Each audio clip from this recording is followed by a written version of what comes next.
anything that we don't understand as humans, whether it's another culture and another race, we sometimes have an instinctual response to fear. If people could also have curiosity, then they would start learning about this, because fire by itself is quite dangerous, but it can also keep you warm. And I think any emerging technology, whether it's AI, machine learning, it requires a period of education. From a human standpoint, if there is curiosity that flows, then a new playground emerges. It's that sort of creative space when people go, hey, I can actually play with this. This is a tool. I don't have to be afraid of it.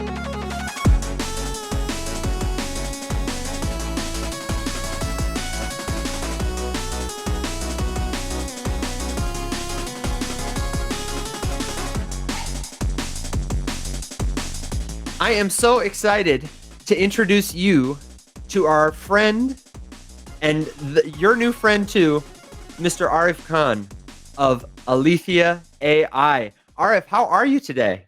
I'm great. It's great to be here, Evan and Alex, and I'm excited to chat with the both of you about the future of AI and then blockchain and all things crazy and futuristic that are coming much sooner than we think.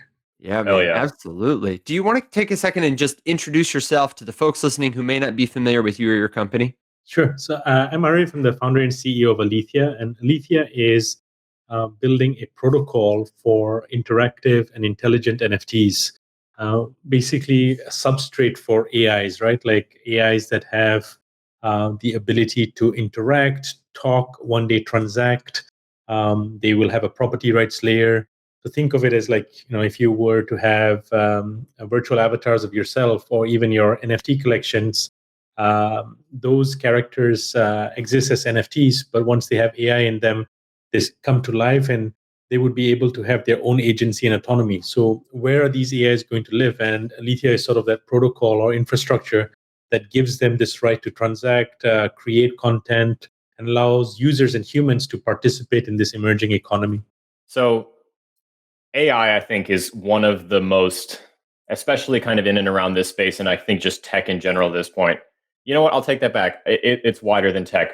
It's a hot button issue, right? Like, AI is misunderstood. I mean, like I'm actively working in an AI adjacent industry, and I don't have a very firm understanding of AI and exactly like what the capabilities are. There's kind of the immediate knee jerk. Oh, you're building Skynet. We're going to end up in a Terminator like situation, right?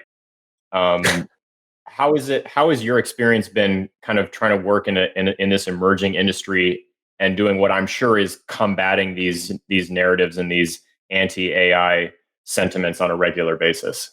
Yeah, I think like anything that we don't understand as humans, whether it's another culture, another race, another person, another gender, right? Like we sometimes have an instinctual response to fear. So I understand that mindset when people have that, whether it's an older relative of mine or even someone from a different socioeconomic context or background who's never used For sure. sort of an Apple phone.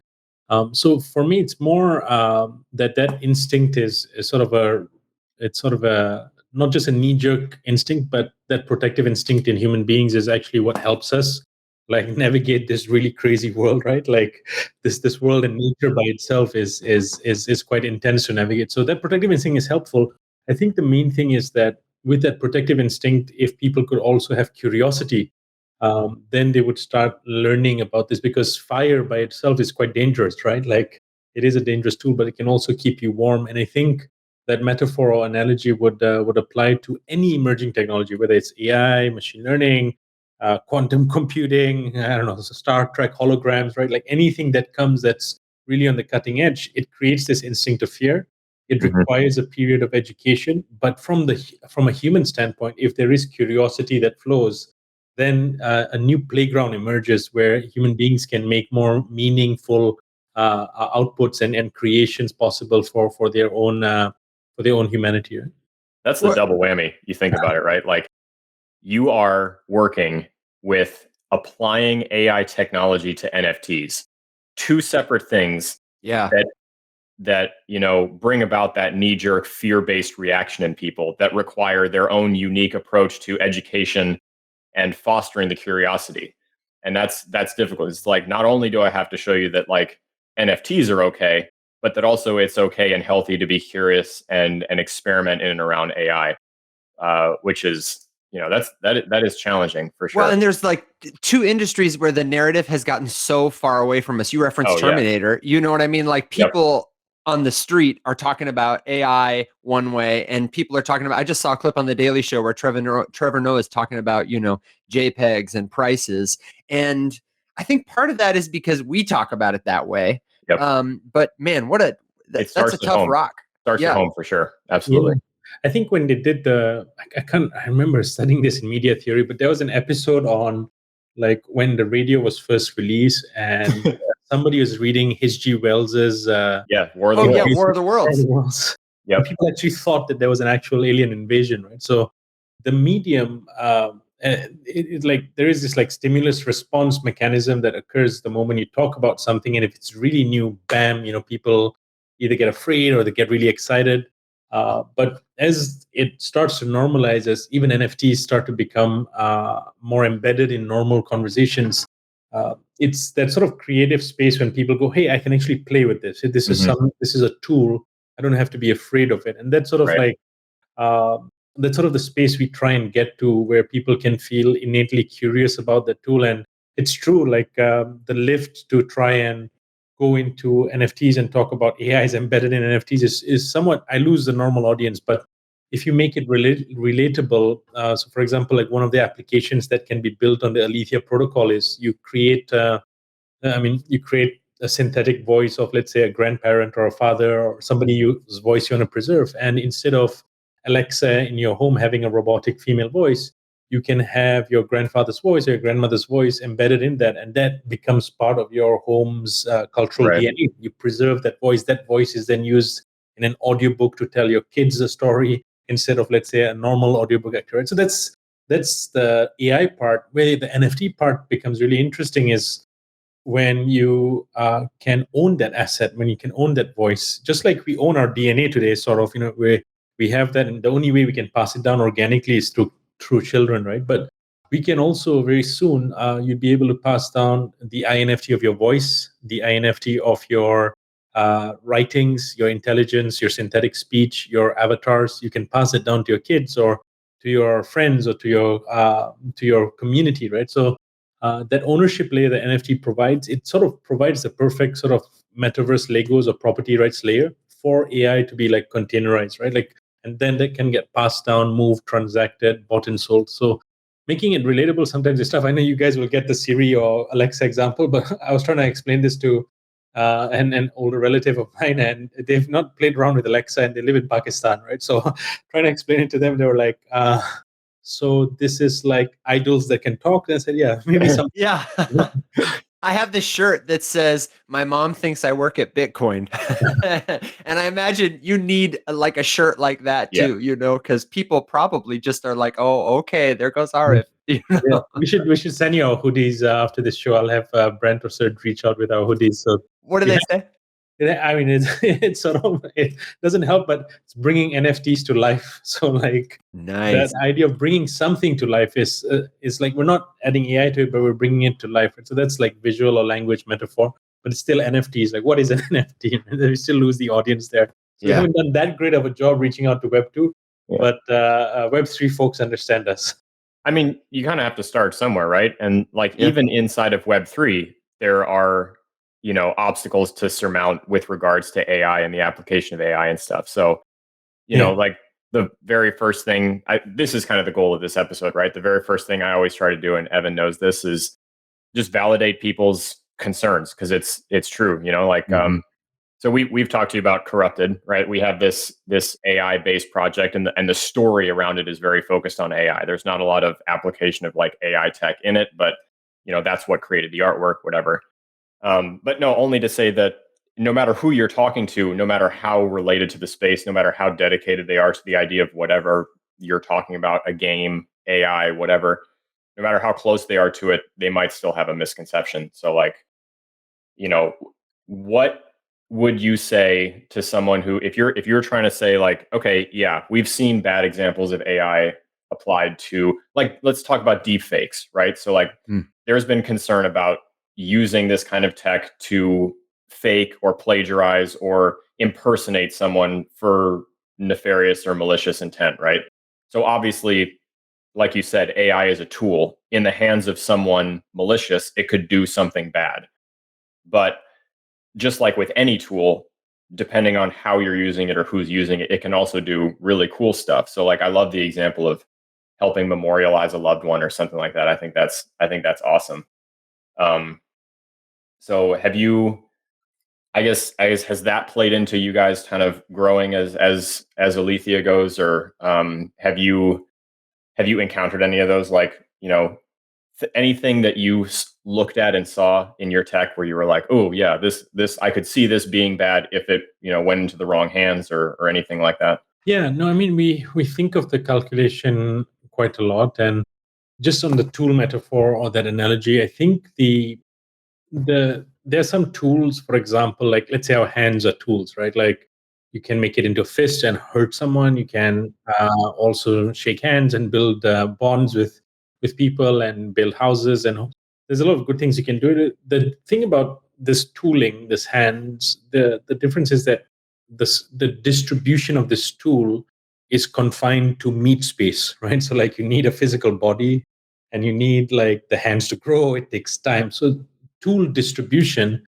uh, becomes exponential when we start thinking a little bit about metaverse and AI, because the ability to virally distribute the tool makes the calculation either go exponentially correct or exponentially wrong, right? So who decides how the tool gets distributed is quite interesting, right? And there are certain tools that will take time to manufacture. Let's say a knife is also a tool that you can harm a person with, or you can make dinner with, right? Mm-hmm. And it takes, you need a manufacturing facility. You need to build, you need to set up the process of creating the mold for the knife and go through the process, market, ship, and get it to a home. That's like the raw meat space time it takes to generate the tool. But with AI models, if the distribution is on the internet, if the speed is almost near the speed of thought, the calculation here becomes a little bit more, the impact becomes not just acute, but it can be chronic and long term if you're not careful about how it gets distributed. So controlling the distribution of technology and the people who gatekeep it, oftentimes their intention, there's always like good intentions behind people who like to control stuff, right? So imagine if Satoshi had said, like, I would like to control Bitcoin to central banks. Like, imagine if he was a central banker and he sat down in the Federal Reserve and said, "Oh, Bitcoin is going to be used by central bankers," and that is the gatekeeping we're going to do. You would have created a very, very different society, right? Like, and so like there is this power to democratizing certain tools, and the people who often want to control technologies um, have an ethical external facade, right? And Yeah. sometimes internally they're extremely misaligned on the incentives because they don't have the incentives that agree with the democratization of that technology. So my belief is not just perfect libertarian democratization. It's not oriented around that, but I do believe that tools like there is a, for example, I'll give you an example. Okay, OpenAI released. It's a company founded by Elon Musk before, started off as a nonprofit, became a for-profit. Microsoft invested $1 billion in them. OpenAI released this language model called GPT-3, right? And GPT-3 is a great model, but they gate-kept it, only kept it accessible to people, and then started to open it up, which is one way of approaching this technology. They then released Dall-E, and Dall-E as well at the same time. They gate kept it, right? Only certain artists had access to it. So you'd see on Twitter like people creating art from Dall-E, but when you go in, you have to have a wait list, right? And that sort of digital divide, who decides? OpenAI decided, right? And so OpenAI went with a certain model, and I'm not, criticizing them. I think they have some really, really amazing technical talent and a strong vision to execute on. I think the other contrasting approach is like when you look at open source software like Linux that powers an entire world, or the recent model called Stability AI that was released by a friend of mine, Ahmad Mustaq. Stability AI has started taking crypto Twitter by storm because it is completely open source. They decided to completely open source it. And so what's interesting is They said no filters. It's a model that's even better than OpenAI's model, by the way, and made free, distributed completely free, no API calls, no charging. Wow. You launch it on your own computer. You create whatever AI generated art you want. If you want to create art for your narrative and the collections that you have, Alex, you can actually input those characters and they're created in their filters, completely generative, very powerful technology. So what happens is, and then, so what's interesting, at least from a developmental standpoint, what's also somewhat comical, there's an irony here, is that OpenAI, because of their name, releases a closed AI tool. Stability AI releases an open tool. And then I think a senator or congresswoman from California, and I don't want to conjecture whether she knows about OpenAI or whether OpenAI executives have met with her, but she wrote a letter to the National Security Agency just about a week ago, saying that tools like Stability AI are dangerous for national security.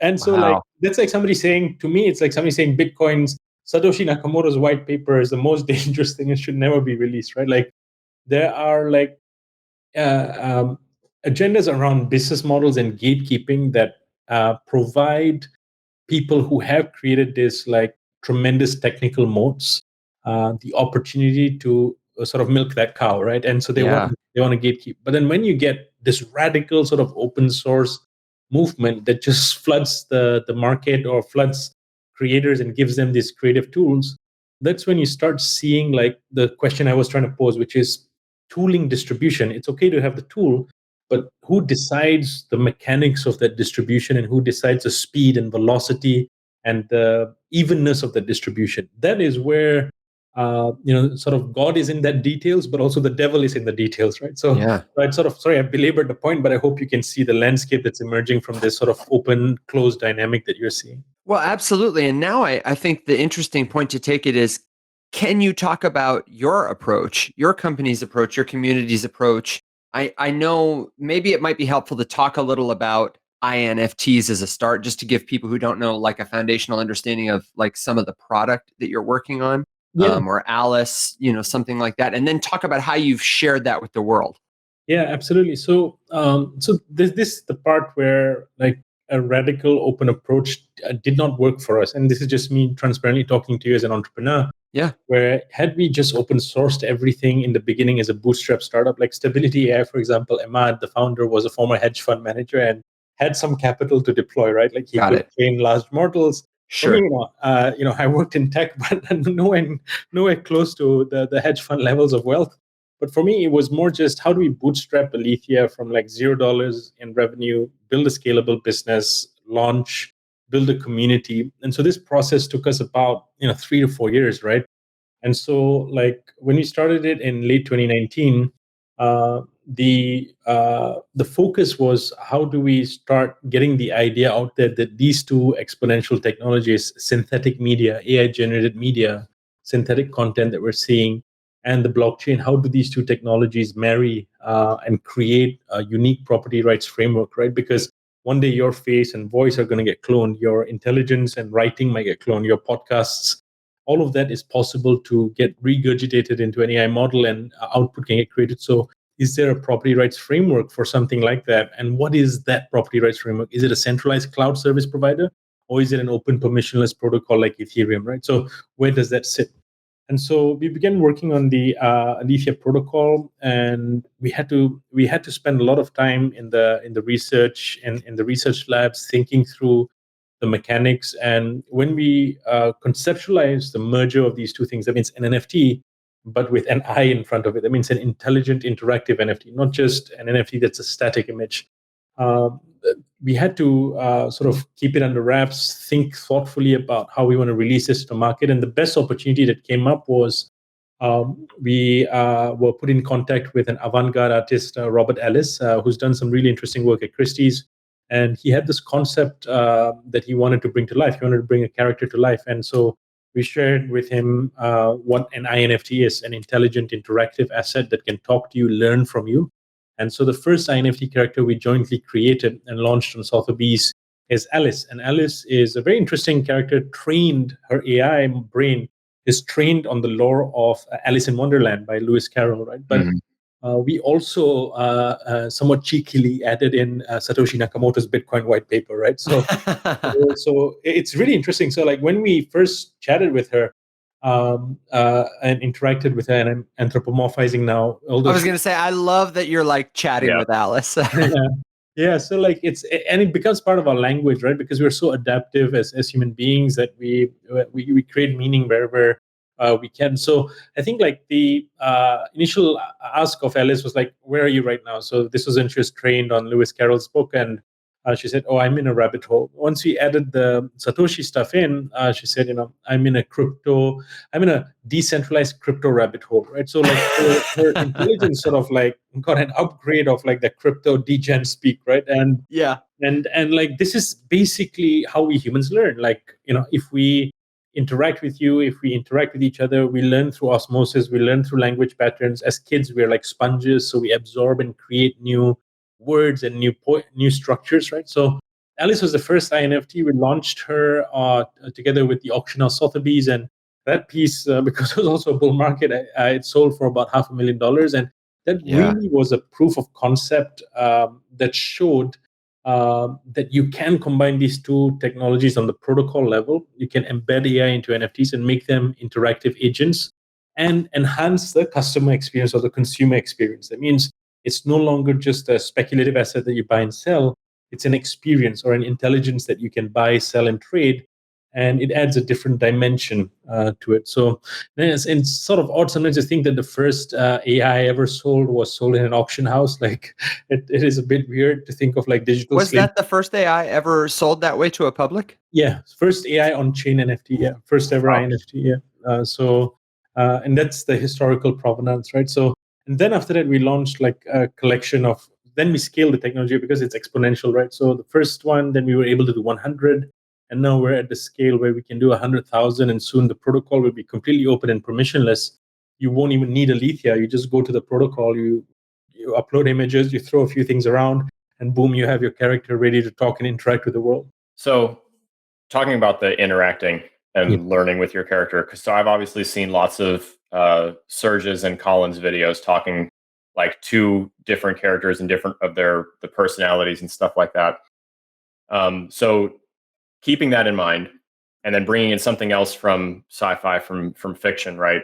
Think of like the scene in Avengers when Ultron wakes up, and how the interaction you just described with Alice was very, like if I ask Alice, "Where are you?"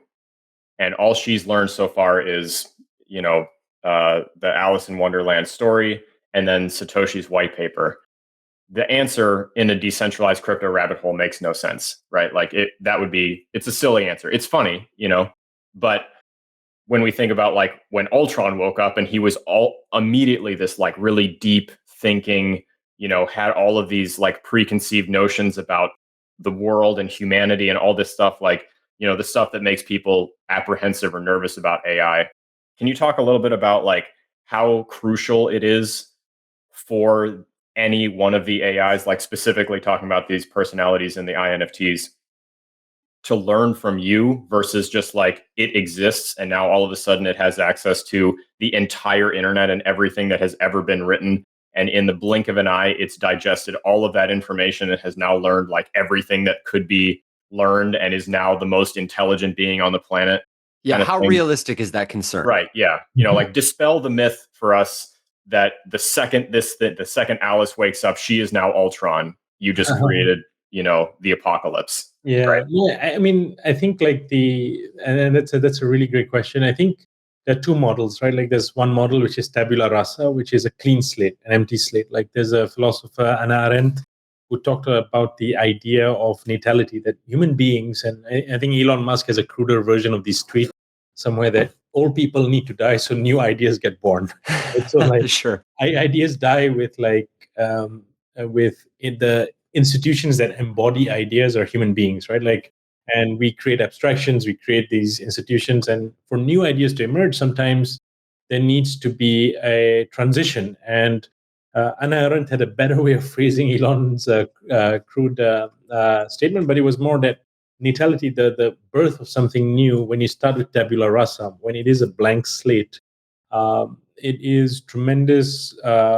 It has tremendous innocence and potential because it has that innocence. It doesn't have that reference set. Sure.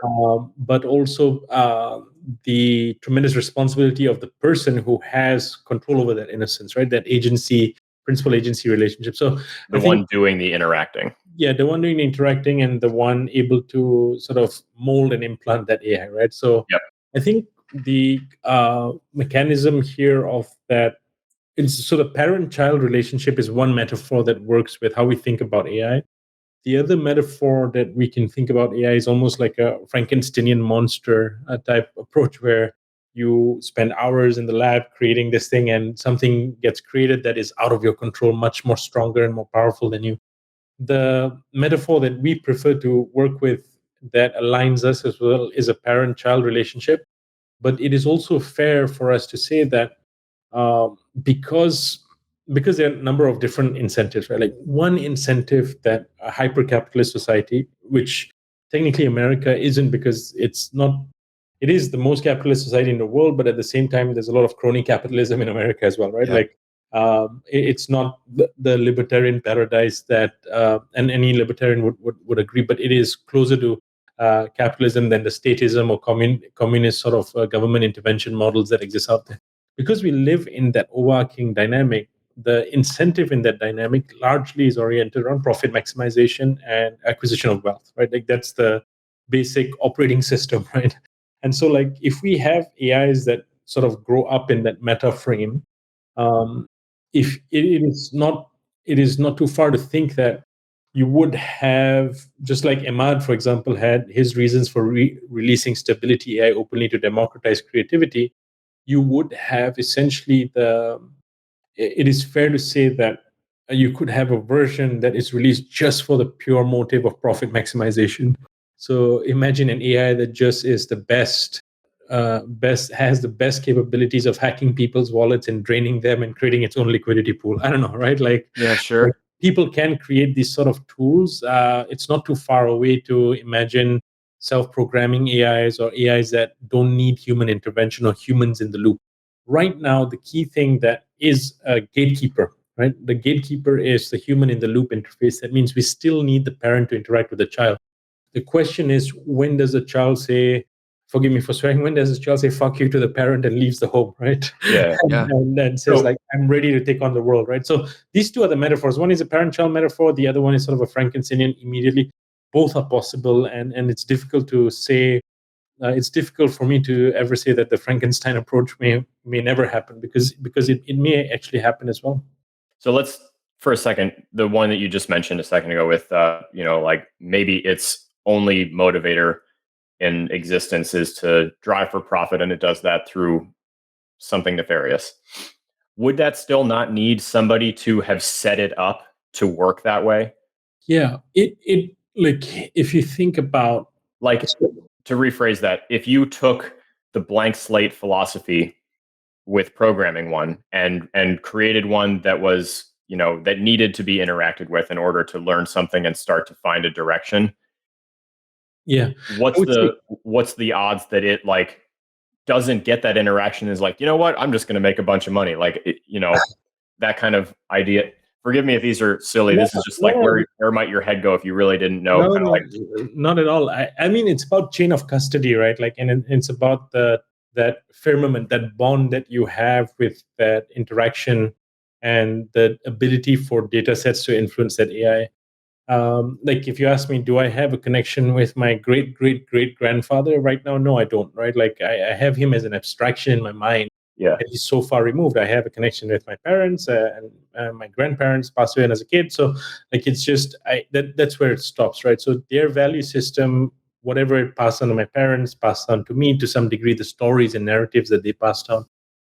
From an AI standpoint, yeah, you would always need a human in the loop from like way back. But the question is, like, to what degree of abstraction, right? Like second, third, fourth, fifth degree, because it is quite plausible that that you can create a really harmful, toxic AI that was really created by a great parent AI, right? Like, so these sort of dynamics can occur just because if you think about the parameters of the data sets, just like children read books and they can get ideas from books, the data sets that we provide our AIs and the environments they'll grow up in or emerge from, where this complex adaptive systems will learn and understand and interact. That's essentially the analogy that we can provide to people to understand that even if you have an intimate connection with like a human in the loop, but if that connection is so abstract and far away, sure, you can have a human in the loop forever, but the AI's outcomes are so they're not path dependent on that on that connection at all. What's really interesting that just occurred to me is that theoretically, if you what's one of the most age-old debate questions, right? Nature versus nurture. Yeah, sure. In theory, you could spin up any number of blank slate AIs, treat them differently or to a certain set of initiating data points to try to foster certain outcomes, and then just measure the statistical probability that by interacting with something and in early stages of development, you could create one outcome versus it existing in an environment where it had access to influence to get another outcome. You could theoretically answer the nature versus nurture debate through an experiment on a bunch of AIs. I don't know that you could. I would push back, and I'm curious to see what Arif says, because what about that very human element? Like, can we approximate? I think it's projecting to some degree to say like that an AI has the same needs that a human has. I have particular emotional needs, whereas it seems to me AI has more like informational needs. And it's like the guy who said at Google that, the AI is sentiment. Sentiment. Look at me. Sentient. Yeah. Who's to say that that's not him projecting as like the parent of that AI and encouraging it to adopt an approach that is sympathetic, that is empathetic, that is emotional in nature? Because you're saying, like, theoretically, if you starve a human being of interaction, that will result in an outcome, right? That could manifest itself differently. But if you starve an AI of interaction, does it just wait indefinitely? Does it have the idea, could you make one that like would get upset? What would it do when it was upset? Yeah. What is that, RF? Yeah, I mean, are we just nuts here, or?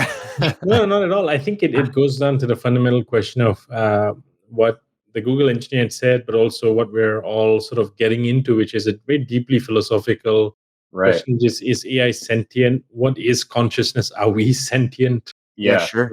And so, like, because there is this is the hard problem in science where they cannot fully, I mean, with all of the tools and technologies we haven't fully mapped out the human brain, where the seat of our consciousness is, whether we have a soul.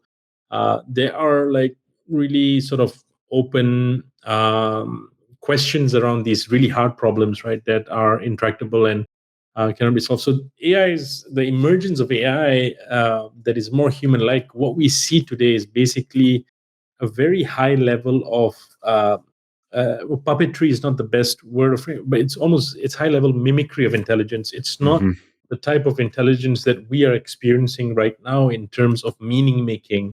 It might be able to draw inferences from data inputs, but there is a level of emotional connection. There's a level of resonance. I would go further and say there's also like a spiritual camaraderie when you think about these things together.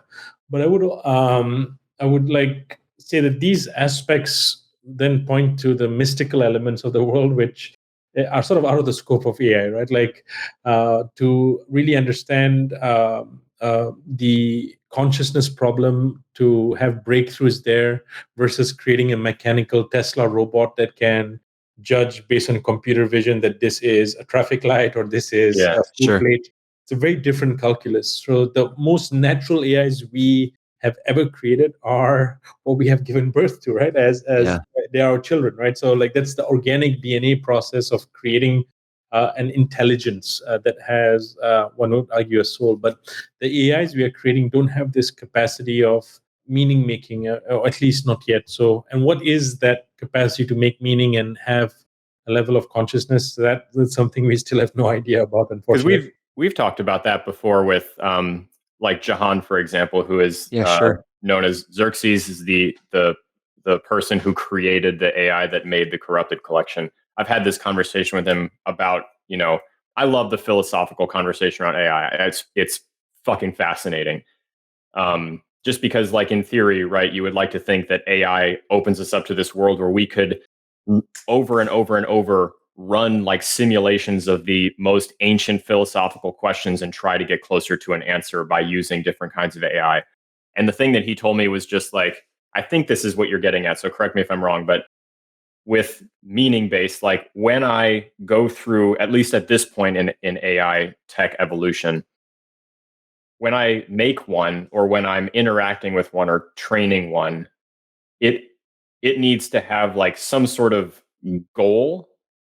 Like, you wouldn't just make an open-ended one that could just like choose where it was going to go and who it was going to learn from. You know, like if you put the AI in the middle of the room and the three of us are each in a different corner and we're all sitting there like, all right, come over here, like which one is it going to want to learn from? So he was making the point, like with art, you know, it doesn't do anything except digest cajillions of pictures that it sources from all over the place and squish them together to create these amazing compositions based on the other things that he gives it. So you wouldn't necessarily be just like making an AI that is capable of going out and making you all the money in the world, painting the world's prettiest picture, solving the climate crisis, and also designing a better internal combustion engine or something like that. Right? Like they're more focused than just, you know, shoot from the hip. Yeah, I mean, having these goals. What's also interesting is because we live in an environment where it's dynamic, right? So the metaverse, like what's interesting about it is the possibility that you interact with something and it mimics the real world. You touch a piece of cloth in the metaverse and it actually feels like cloth, or it moves like cloth in the virtual environment. That gives you a sense of reality. Our world is dynamic and it's responsive, and so we as human beings, we're complex adaptive systems in the sense that we adapt to an environment, we adapt to the world as we interact with it. And so sometimes when goal-oriented AIs or just singularly focused AI mechanisms exist, they end up creating counterproductive outcomes because they must have that ability to adjust to reality, just like a child, Right. or maybe even depending on when you learn to ride a bicycle. It's a very interesting idea. Like, you can talk as much as you want about pedaling. You can do diagrams of what pedaling is. You can teach, but there is something that happens when you discover the concept of what balance is. And it's a difficult word to describe, but it is just an experience that I am in balance now and there is a flow, right? And that's sort of like this adaptive mechanism in our body that tells us that, you know, the brain signals, but there's an adaptation that occurs when you have fallen and you've discovered this is what balance is not, this is what balance is. So we have that intrinsically as human beings. What AI sometimes, like you'll see, today's AIs, like, you know, we've had some challenges sometimes in programming characters and creating myths and narratives. If an AI, sometimes it can be somewhat one-dimensional or monocultured, right? So you have to be thoughtful about the data sets you feed it. You have to give it some range and breadth as well to be able to react and respond to the world. But singularly focused AIs, for example, like one singularly focused AI that's extremely efficient in whatever it does is like a predator drone, right? Like that can launch in the air and just target and just specifically kill. Very, very specific focus, right? So there are specific applications like that are narrow and very useful for security and whether it's cameras, apparatus. But the broader conversation is around creating sort of almost these AI characters and beings that would uh, that would share this world with us, and that's sort of like in a possibility of fundamentally transforming human society. Yeah. Kevin Kelly says something that I really like, that technology generally is an extension of the human body, and it's an extension of our minds, but not our genes. Like we were talking about, you know, what AI is and isn't in relation to people. And I think something you said earlier, RF, about making meaning. It seems to me that AI is much more about processing, ordering, regurgitating, and that it's still a bit away from the uniquely, for now, human task of interpreting, assigning meaning, making meaning. And so I guess, I'm interested to think about that though, because so you've got these personality pods, and that's like maybe a more general purpose AI than, like Xerxes art regurgitating AI. I can train it to be or say or do different things. Um, do you think about that as like what is that ultimately? You talked about working towards preserving humanity, my voice, my thoughts, my mind. What are some of the other things that you're like working towards? And before you answer, let me just tell you one, because I got a wish list. I would love to be able to train an INFT to help me with, this thing is part of my body, even though it's not part of my body, but I wish it was more seamlessly integrated with me, Mm. and an interface where I could talk to an AI assistant who thought like me, who could compose thoughts like mine, who could, do TikTok videos, a deep fake that I endorsed or whatever. Mm. Is that the kind of thing that you're working towards? I know that would require a more sophisticated hardware interface than just something in my hand or a computer, but kind of paint that picture. Where are you taking this? Where is it going? And when can I expect something like that? Because I want it. Yeah. And No, not to take away from Evan's question, but No, just for yeah. those who don't know, can you really briefly just say what are the personality pods? How do they Yeah, fit into your that's right. ecosystem? Thank you. When we say personality pod, what are we talking about? Got it. No problem. Thank you for that, and happy to share a bit more. So, really, the analogies of a human being. So, there's a body, mind, and soul. So, the body NFT is any NFT that you have that has a PFP project, right? As a PFP or has an avatar. That's your body. It's static. It does not have life yet. The personality pod is this other NFT that we have in our ecosystem that you fuse with a body, this fusion process. So it looks like a soul, it has an orb in it, and it has intelligence levels in it. So different intelligence levels of personality pods allow you to do more complex computational tasks. So level one of the personality pod, maybe your avatar is just breathing and just in existence. But at level 3, you can do real-time interactions. At level 4, you can do creative tasks. At level 5, it can become more autonomous and be launched in different metaverses. And there's all the way until level 10, but we only know what level 1 to level 5 looks like. Level 6 to 10 will be decided by the DAO.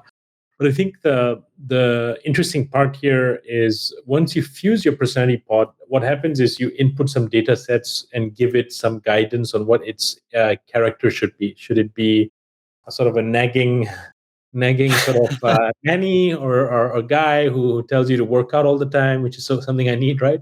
Or should it be like a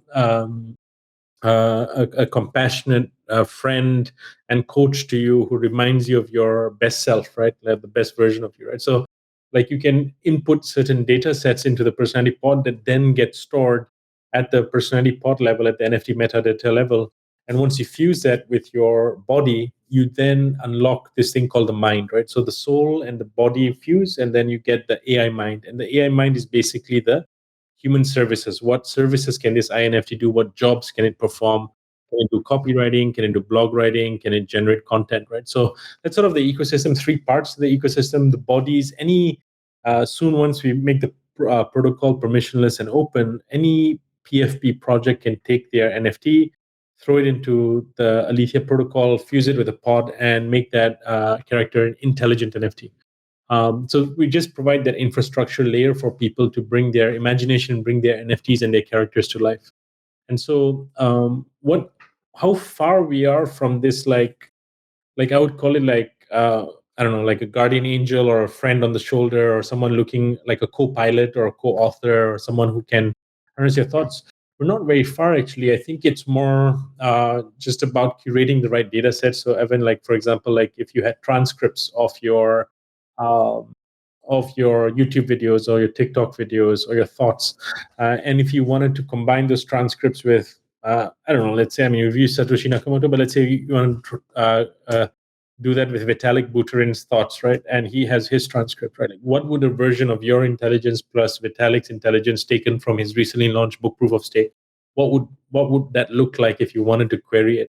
Would it just give you like nonsensical garble answers, maybe in the beginning, and then as you fine tune and work with it and guide it over time, it can become a great resource for you to ask questions and answer. So like a co-pilot sort of approach is actually possible. And I'd say in the next year or so, you'll start seeing really sophisticated implementations like that.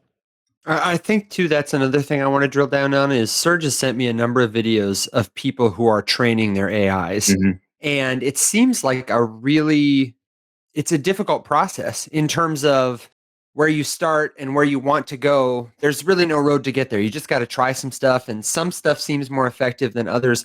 Can you talk about what that entails? And also, is it something that people can get involved in? Because I think it'd be a lot of fun to play around with. And I'm sure there are people listening who would love to have conversations that could help train AIs. And also maybe what the future of that looks like. Will it always take a long time? Yeah, so this part, we've had some innovations. We were the first to launch a no-code AI engine. That means you don't need to write a line of code, which is really, really helpful. And we're drastically simplifying this even more. So there'll be a newer version of our innovations coming out in Q4. And so this no-code AI engine, basically all you have to do is to type a bunch of text in different boxes. It's like uploading textual data on your character's appearance, your character's personality. You're just filling up data sets. It's almost like filling up a Google form, almost like that's how easy it has become. You don't have to write a single line of Python or R or anything like that. So that's version 1. Version 2, I think, would be where I think we are going with this is you could train an AI by just talking to it. And just like today there is some level of training that occurs when you talk to our revenants, when you go to Noah's Ark, they are learning from you, but it's sort of a softer version. But in the future, just like, you train, let's say your kids or like any human being on how to do a specific task, you show them and then they learn it from you and then they can mimic that behavior. So real quick, can I just ask you an interjectory question? Is it all context level? Like when I teach my children, I might say to them, you should always tell the truth, but they might observe me lying to people constantly and glean that it is conditional. Is AI's learning like that? Or maybe they learned that that's the way you tell the truth, by lying all the time. Yeah. They have a warped logic around it. I think so this part, this is where this entire world of large language models has emerged, right? And transformer models, the original version of them was a paper written by Google, and then later on, large language models. There's a paper written a couple of years ago now, I think, called language models are few shot learners. That means you just need to give them a little bit of data, and now they can create meaningful output. This reference set or knowledge graph, right? The ability to map out argument 1 with argument 3. This person says they are telling the truth, but then in here their behavior is not congruent and they're lying. They say truth is the apple is red, they're saying the apple is yellow. What's the difference? Is there a traffic light system in me that looks at that and says that's the lie, error, or is that accurate that the apple's actually yellow because it's not yet ripe? So this sort of complex logic and inference mechanisms do exist in rule-based chatbots. Like you can create certain rules that would tighten it up, but language models, the interesting thing about them is that they have this unique opportunity to understand context. The only part that's a bit iffy about language models or the inventions that have been released recently is sometimes they just make up meaningless context, right? So, for example, like there's certain tricks you can play with these language models and games that you can play to get a sense of whether they really understand logic. So give them a math question and see whether they understand a basic rudimentary math question and see whether they can extend that mathematical logic out into some other equation. Normally there's a failure point because math is its own very logical, precise language, right? But with a rule-based chatbot, like with very specific rules, you can have that. It's just when you start moving from close-ended chatbots, which are rule-based, to open-ended, human-like chatbots, that's when you start to see a little bit of breakdown occurring today. But this breakdown will get fixed in the next couple of years easily, and like the conversations will be fluent. If you're starting to lie in front of your kids will also learn that maybe there is a new concept called a white lie, right? So like that's like how you can still tell the truth, but then not hurt the other person's feeling, which is what we do as human beings, right? Just to be polite and the ability to infer via context. Yeah, and update our mental model, right? Yeah. So language models today, there are some failing points, but this is where it's going in terms of like contextual awareness, the ability to map out knowledge graphs, but it still doesn't have the capability to complete it. But it's good enough to do tasks where you can query it, ask it questions, write copy for you, inspire you with new ideas, find new words and phrases for you based on your writing. Absolutely, that can be done. I want to come back to the question we were just talking about, which is how can people get involved right now? Yeah, absolutely. So in shaping AI. Absolutely. So I think like there's several open source movements out there, and Alethea is also one of them. We started off with a little bit of a closed environment, but now we'll be opening up the protocol completely because we have had the learnings. We understand what people want to create. You'll be able to very easily create a character. You can join our Discord and community. But I think the first step is really just start reading and not being afraid of the media headlines. Like there's some really, really basic good books. There's a great course on fast.ai. Some of this stuff is a bit technical, but there are like great TikTokers and videos like this to help educate people as well. So can you go into some of those, like off the top of your head? Do you have books you recommend or personalities to follow who make it easy? There is a really good book that I think it's called The Master Algorithm. And it's a really basic.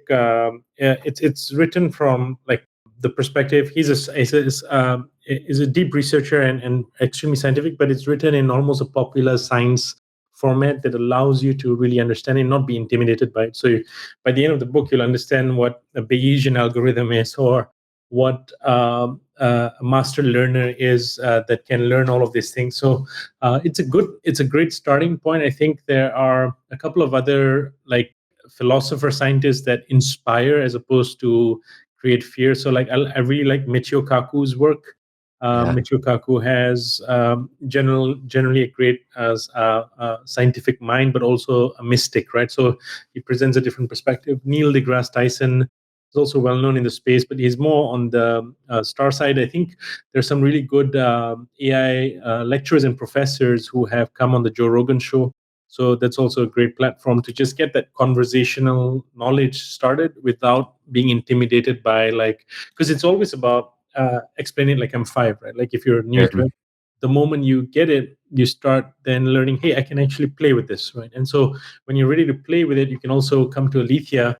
We have an initiative called Alethea University where we have these master classes given by our colleagues and our community members, where they're teaching you how to train your AI. Like it's small and it's intimate, but we'll have more of these training workshops live where you can load a pod, play with it, and see it come to life in like a matter of like 15 minutes, right?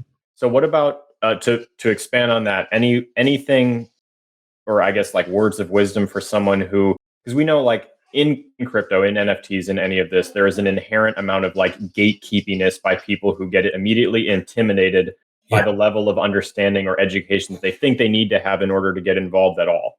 Yeah, and it's intimidating. So I guess super beginner. Yeah, I'll give you like my own personal experience here. So I was at LinkedIn for several years, and I had the chance to learn a little bit more about the data science machine. I was getting closer to product. But for me, it was so then I joined a version of like it's the Southeast Asian version of Uber, which is a company called Grab that acquired Uber's business in the end in Southeast Asia. And they had like these really complex algorithms to like know where the transport is, where cars go back and forth. Really, really interesting stuff. For me, like the breakthrough came when I started seeing to some degree the possibilities at SingularityNet when they had this robot Sophia, like a hardware device, a doll-like character, and people are interacting with it, and that humanizes it.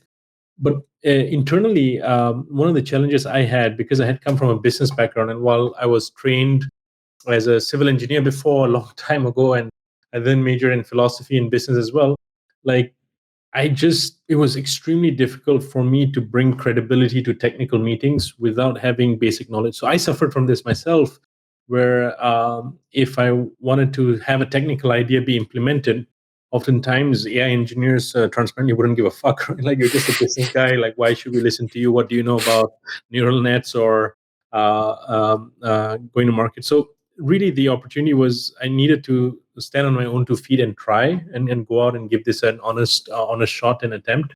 And it was a very humbling process to spend time with basic material. So the first thing I will say is never ever be intimidated, because in the crypto world, like, you know how easy it is after you've set up your first MetaMask, and it's intimidating at first, but like once you understand what seed phrases are, once you understand like how to create an account, once you buy your first NFT, you sort of like start learning only by doing. It's like people can talk to you again. I go back to the bicycle analogy. People can talk to you all about like the sense of balance you feel. They can write theoretical papers. They can draw pedals out and sketch them out for you and show you physics, centrifugal forces. None of that is going to work until you actually sit on the bicycle and fall down and balance, right? So I think like never the key word of wisdom is never be intimidated by it. AI is becoming more and more accessible. You can do like an advanced thing would be to like fork a GitHub repo of Stability AI and launch and train your own model on your Apple MacBook computer. That's possible, by the way, which is really crazy. Or the more basic thing is go to Stability AI's front end and just create an AI piece of art today, right? Like that's like a really quick way of like seeing like what can you create. And so like there are these like really simple things to do, and then start reading and getting curious and passionate. Like whatever can spark your curiosity and passion. If the steps are not intimidating, if they're baby steps, usually you'll after learning to crawl, you'll be able to walk, and then soon run. So that's my own journey as well. It's not in any way, shape, or form. I'm not a deep AI researcher or anything. I'm just a curious student. So Worth noting too how many times we've interacted with AI or AI adjacent technology in day-to-day life without even really realizing it, right? Which kind of always brings us back to this analogy that I use constantly, that you don't need to be a mechanic to drive a car. Sure, you could immerse yourself and learn all of that, but there's a ton of ways that you can use this stuff and enjoy it without needing to be an engineer or even a philosopher or anything. I mean, you mentioned, using some of these tools that are available. When Midjourney got popular, kind of swept over social media and stuff, everybody in our Discord was over in there just like throwing a couple random prompts out and just making some cool looking pictures or whatever. And that was a neat way to get a really light little toe dip into this kind of thing. And then for some of us, like me, I was like, oh, this is nuts. And I immediately texted Jahan and I was like, dude, you got to teach me how to do more of this stuff. Like I got to play with all of the ones that you have. And like, cause he uses, combinations of all the ones that are out there plus his own stuff. And he like sticks them in a room together and they all figure out their own art stuff. And, but you certainly don't need to take it that far. You could just make a really cool picture on Midjourney and enjoy it, Yeah. And it would be, the joy of moving from consuming content to creating it is like this structural shift in your mind, and it gives you so much agency in your life.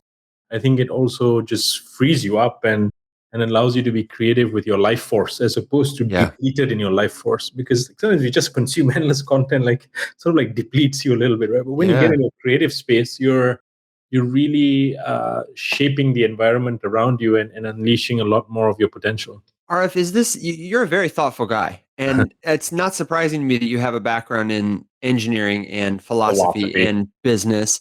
And I'm curious to know, like, what it was. You mentioned those algorithms that you saw at Grab, but like, is this personal for you? You've started a whole company, like a big company. You manage a lot of people.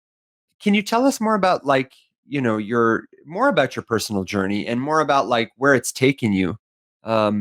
Is AI personal for you? Turning this, into this company that you've built today that now I know multiple of my friends even work for, which is just nuts to think about. I'm impressed. I'm not surprised because of how thoughtful you seem, but I'm impressed. And it seems like a kind of a winding maybe journey. Yeah, no, we have some really good people working with us. I'm grateful for their support and their love and encouragement as well. And I mean, it was really a bootstrapped journey from day one. It was extremely difficult when I wanted to start Alethea.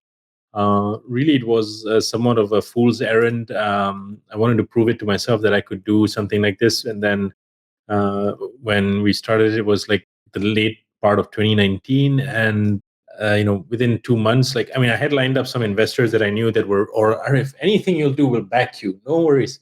then the moment COVID hit, it just evaporated, right? Like all hey, buddy. all the funding dried up. And I mean, I understand where they were coming from. I don't hold it against them, but really that was really devastating to like get that promise and then be humbled so quickly by false expectations. So it was indeed like just baby steps and learning along the way.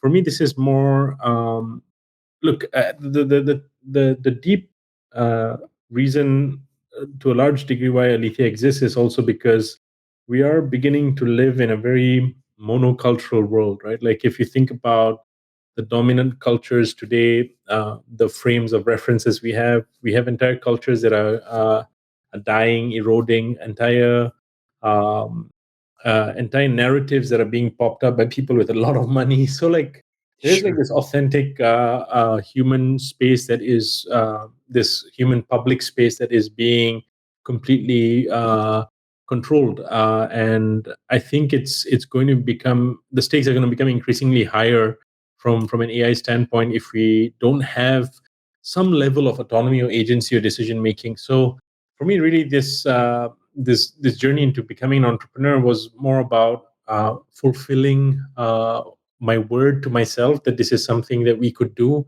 and allowing other people to bring their imagination to life. But at the core of it, the reason is I've seen my own culture get eroded, my own mental models get eroded by just what life throws at you, right? Like how many people, and this is like a little bit more on the masculine side, but like in society today, like it's very challenging to even learn how to be a good man. Like by the time you get to like your mid-30s, if you're not careful about this like equation of what that is, like you're already fucked, right? Like society throws so much garbage at you that by the time you're done. Like if there's no guidance, right? So like that's just like being a man, like being a human, being a good husband, being a good partner, being like how to frame all of that and still like be fundamentally sound with your soul and conscience. I think it's like a real trial to go through. So for me, this is more. It sounds selfish, but it's more about fulfilling some of my own promises to myself.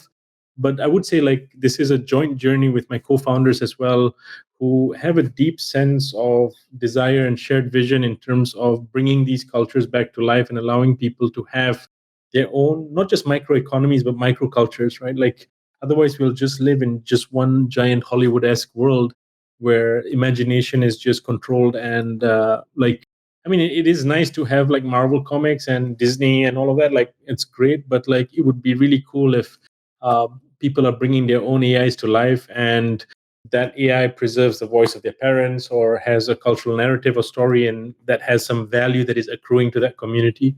So there is an entire equation and economy around here that would orient the world towards more open cultures, more diversity than what we are seeing today. So that's sort of the core thrust of like starting this company as well. And really a fool's errand. Like we somehow managed to go through the pandemic and come out all right, a little bit bruised and battered.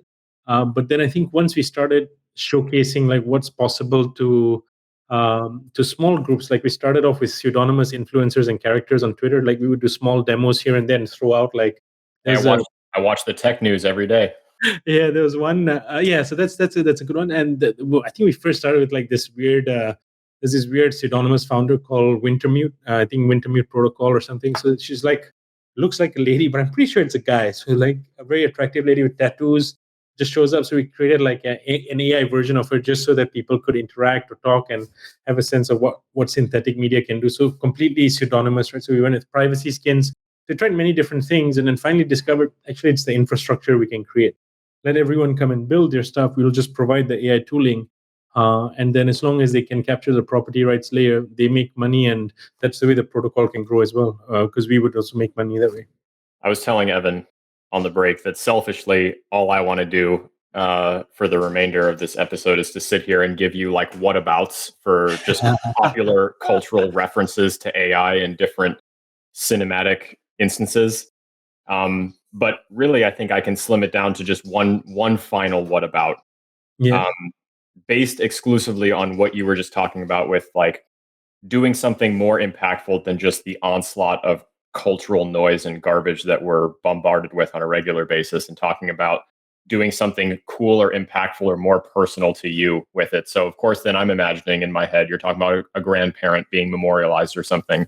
I'm thinking about like myself and having one of these things that I can be talking to and training and interacting with to make it more like me, something so that if something happens to me, there's like, you know, something of me that could still exist for like my family or whatever. Which then, of course, in my head led me to altered carbon and the idea of the stack and downloading essentially what amounts to downloading your consciousness into something that can be then re-uploaded into a different form. You know, like I guess that's not so much AI because it's sort of a little bit different in the show, but I guess, you know, like is that something that would be theoretically possible with these personality pods, you know, where it's not necessarily meant to be built into be, you know, Edgar Allan Poe or you know, Gandhi or something like that. But Napoleon, yeah. yeah, Yeah. I'm, you know, just kind of trying to create my consciousness in something else. Yeah. So what's interesting is that this metaverse to physical, that digital bridge, right? So the way that we can bridge that, the only company, I mean, there's some companies doing that, but I think the consciousness layer, Neuralink from Elon, Mhm. is doing some interesting experiments with monkeys and pigs. Some of whom, you know, are dying unfortunately as they do these experiments, right? But the possibility of bridging that, the moment you can have a chip that can whether, you know, it's the altered carbon example that you give, as long as there can be a mechanism that allows you to be bandwidth not bandwidth restricted anymore, bandwidth unconstrained, because our thoughts, actually the speed of thought we have, the speed at which our minds work, digest information, take in Right. visual information, it's really astonishing. Because that's part of it, right? Like obviously I could give my memories to something and it would Yeah. just be able to like regurgitate data that I stick into it. But to be able to then think like me and answer a question how I would when given new information, that would be truly astonishing. Yeah, no, absolutely. So I think it is going to be possible, but this hardware bridge, this hardware device that can allow you to, is one of the examples is you train an AI personality pod, you give it a specific data sets, you could then start, if this hardware bridge can um, I wouldn't say hijack your consciousness, but like implant or surface or filter it, it can provide an AI filter on top, right? So your visual systems start to, all you start seeing are like, vast blue colors, or like really lively. Every color is really rich. Wait, am I talking about hardware device, or am I talking about drugs? Right. So like, Yeah, sure. it's just sort of like an analogy, right? Because that's a biohack, right? You consume something and that changes your visual perception and motor functions, right? But whether it's alcohol or whether it's something more on the synthetic side, but on the hardware side, you don't have to take the consumable. It's more that provides a pattern interrupt to your existing visual or auditory or psychomotor system, right? So I think those things are possible. It's just the level of like regulation that they have to overcome before something like that goes Sure. And the mainstream. amount of processing power, Yeah. probably, it Oh sounds yeah. like. Yeah, it I would. mean, The processing power will always be human. So that's the thing about these sort of like devices. They're looking at like, it's almost like a virus that latches onto you and then grows. Like, it's not so much like they're trying to create their own brain, because that stuff requires really the hard problem of science. Here, it's more that there is already a host, and can you occupy the host with a better software temporarily, or give that software a boost? RF, can you tell us what's ahead for Alethea, how people can find you and the company online? Yeah, absolutely. So we're really excited to be opening up the protocol. I think V2 of the protocol is something that is going to really excite Aletheans, really excite our community, because we're going into this world of permissionless creation. That means allowing people to permissionlessly create. It will have its risks, but it will have tremendous creative and cultural opportunities for our creators and our Elysian community to build something really cool and bring their imaginations to life. So that's coming in Q4, and also more developments on that front will be coming in early half of next year. For to find me, you can search for me on Twitter. I'm ARKHAN. Arkan, and Alethea is real_Alethea. We're also on TikTok as real Alethea, and people can learn a bit more about Alethea at alethea.ai, Alethea.ai. It's a bit of a weird spelling, but it goes after the Greek word, which is truth, right? The female for truth. So and when you enter there, you'll be able to learn about Discord, learn about Alethea University, and also have a sense of what's coming up in our roadmap. Discord is probably the friendliest place to like interact with our community and learn. Get a personality pod, try it. You can interact with a live iNFT for free on the site as part of our demo. So you just get that experience of what an iNFT battle is like as well. And of course, all of these links that Arif is talking about will have down below spellings and all. So no worries. Arif, is there anything we didn't ask you about that you'd like to share before we end our time? No, I really enjoyed the thought-provoking questions and the imaginative areas it's terra incognita, right? Like where we venture into, and that's the joy of like experimenting and creating. And it's cerebral to think of some of these ideas, but they are getting implemented at a rapid pace. So I think we are asking, I really enjoyed this conversation and the camaraderie in terms of like thinking about it, the openness to explore and adventure. And the cool part is we'll actually start seeing a lot of these ideas come to fruition fairly quickly because we're sort of at this exponential curve. So I'm really excited to have you both as friends. And please, let us know if we can ever do something jointly with your communities as well. We would love that. And I think the next thing we want to do is we're going to have you back, maybe with Colin and Serge and an iNFT guest. Yes. That would be fun. Yeah. Maybe a virtual twin of me or someone else. Yeah, can we tell the difference? Virtual Serge, and I needed to have the same monotone. Yeah, the same voice he's got. If you think about it, Serge would actually be one of the most easily duplicatable people to turn into an AI because he's got the deadpan monotone down so well that we could make a deep fake of Serge. That'd be a fun conversation. I'd pay to watch two Serges. Great idea. We should have him as our elite news anchor from now on. Rising up blooper reel.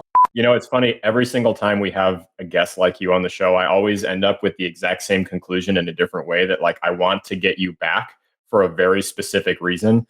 And I feel like with you, what I want to do more than anything is like take an edible and talk about the philosophy and the philosophical implications of AI. I just want to, just the most weird off the wall stuff that no one's going to listen to. This is just for us. Purely selfish. But absolutely. I think because I grew up in Singapore, I have to say no to that because it's illegal in Singapore. But I'm always happy to drink coffee and partake in the more permissible substances. I would share a philosophical coffee with you anytime. Absolutely, looking forward to it. Thanks so much for joining us on this episode of Rising Up. Hey, before you go, I've got a quick favor. Would you please take a second to leave us a rating and a comment or quick review? Aside from listening, it's the most important thing you can do to help our show, and we really appreciate it. If you want more from our team, be sure to follow us on Twitter at @TheFacelessMany. That's where you'll find the link to our Discord server and all the latest updates. If you'd like to be on our show, if you have questions for our team, or if you're interested in becoming a sponsor, send us an email to hello, that's HALLO @facelesscrypto.com, or get in touch through the contact form at our website. Thanks again for listening to the official podcast of the Financial Revolution. Until next time, rise up.